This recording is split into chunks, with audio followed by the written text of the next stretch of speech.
Good morning, everyone. I hope you're all having a great day. Happy Father's Day to all the wonderful fathers out there, including my husband.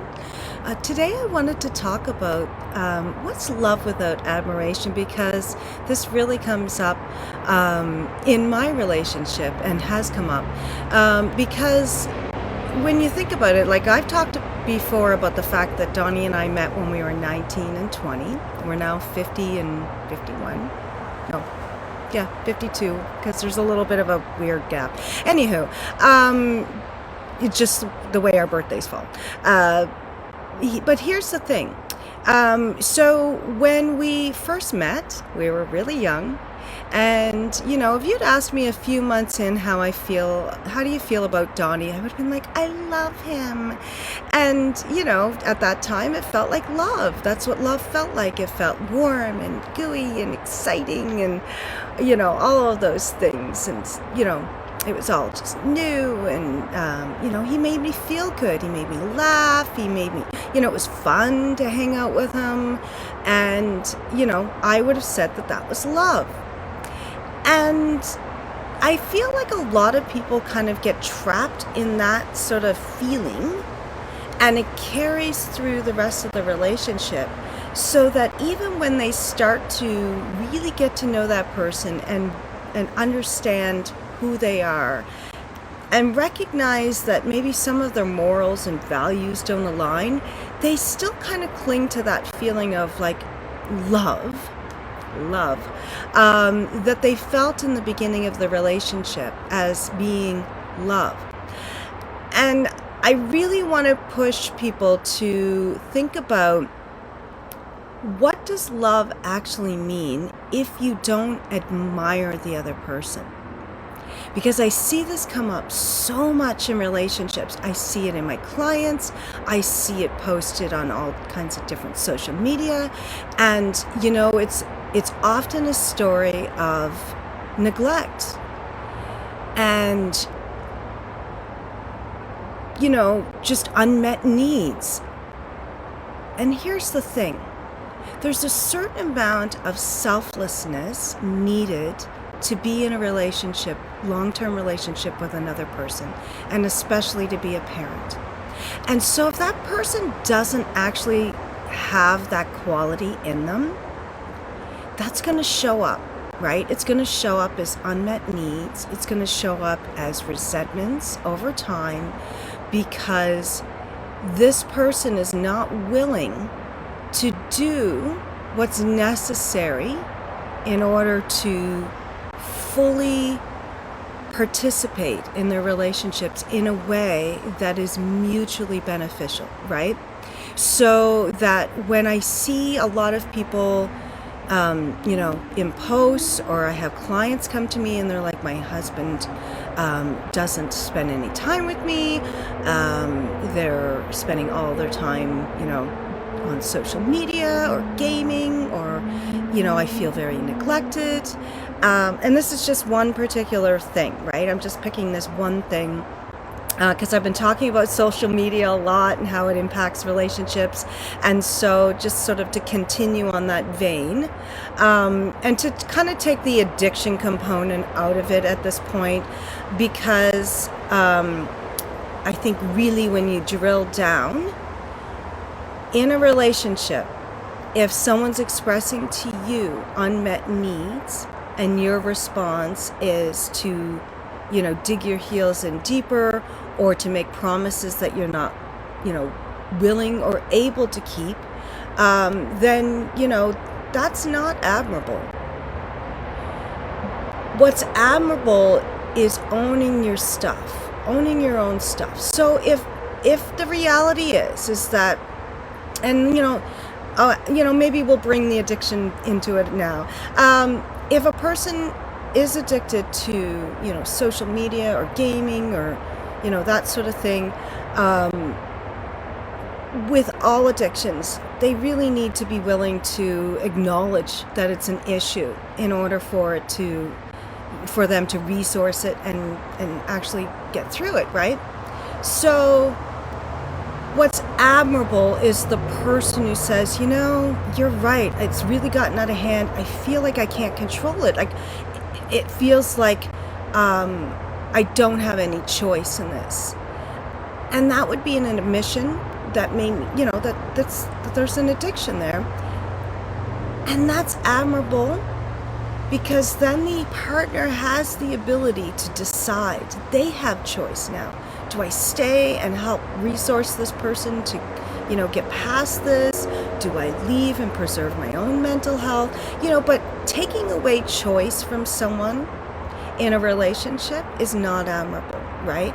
Keeping them sort of stuck in this dynamic with you that's unhealthy is not admirable. And so, and like, look, I'm not perfect by any stretch, but when Donnie comes to me and says, you know, this is really bothering me, and it's something that I feel like we could work on, but I need you to do X, Y, and Z in order for this to work, well, then I need to acknowledge that, yeah, there is my part in this. I own a part in this. I own my piece of it, and I have to acknowledge it. And then I have to be willing to make some changes. I have to be willing to meet that person. Otherwise, what's the point in being in a relationship? I could just as easily say to him when he expresses his needs, no, I don't want to do that. That's not something that I want to do. I'm not interested in changing in that way. This is just not something that I care about. And that gives him choice. Right? He can choose to stay knowing that this isn't something that's going to change. Or he could go, you know what? I need differently. I'm going to leave and find it somewhere else. But that's choice, right? So when you take away someone's choice in a relationship and keep them trapped in this pattern of unhealthiness and this toxicity, that is not admirable. So when you find yourself in a relationship with someone who is neglecting your needs over and over and over again, despite the fact that you've expressed them, that shows to me that either A, they have no control over their behaviors and maybe they're in addiction, or B, they don't want to change. They're not going to change. This is just who they are.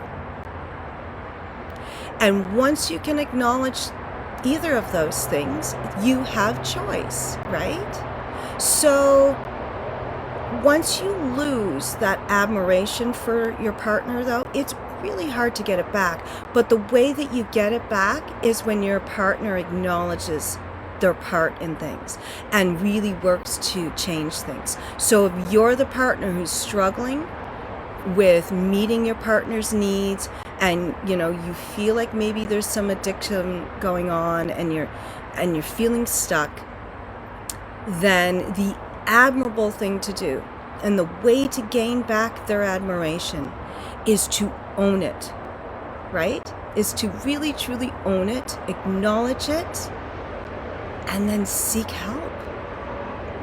And what I'm really, I get really frustrated with people who stay in relationships despite the fact that they've expressed their needs over and over and over again, given lots of opportunity for that person to acknowledge their part in things, to change their behaviors, to seek help where they need it, and yet they stay. And they complain about, and they're right to, I'm not trying to say that you don't have a right to complain about this or vent about this, because you're totally legit in really complaining about it. However, you're complaining in a way that shows me that you no longer admire this person. And so when I say, well, why are you staying? And your answer is, but I love them. That's when I question it. You love this person. What do you truly love about them? Because what love for me is admiration for the person that they are based on their values and morals, right? So if they have strong values and morals, then they're going to be more likely to be selfless in relationships, right? So If they're not willing to be selfless in any way, how are they admirable, right? That's just my thought on it. I'd love to hear what you think.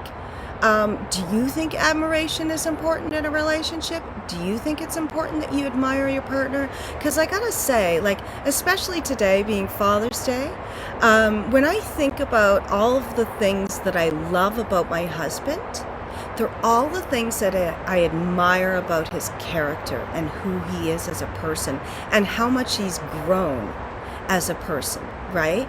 I admire his strength of character. I admire his selflessness towards people he loves and cares for. I love that he consistently shows up for his friends and family. I love that he is willing to grow and evolve as a person. Like, these are all values and morals that, are admirable.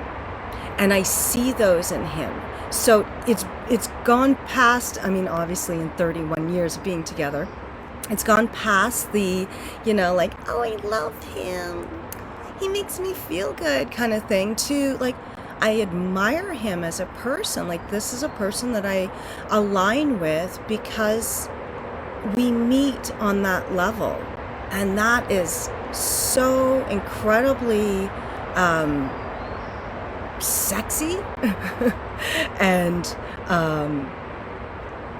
fun, and just, it creates a deeper connection. And so I want that for other people. I want that for my clients. I want that for people that I see in different relationship groups. I want that for you. And so I want you to really question, what is love to me? And do I admire the person that I'm with? And if not, are they capable of becoming that person? Because, like, let's be real. When I met Donnie, he was 20, turning 21.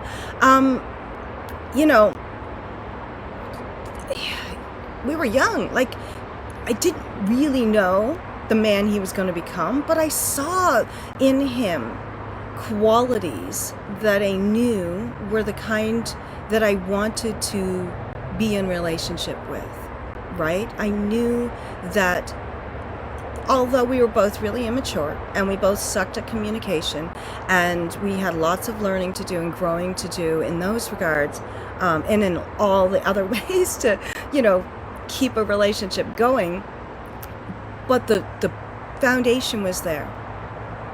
So look deeply within yourself, really question, do I admire this person? It's like, when I look at this person, do I think, wow, they are really someone that I admire?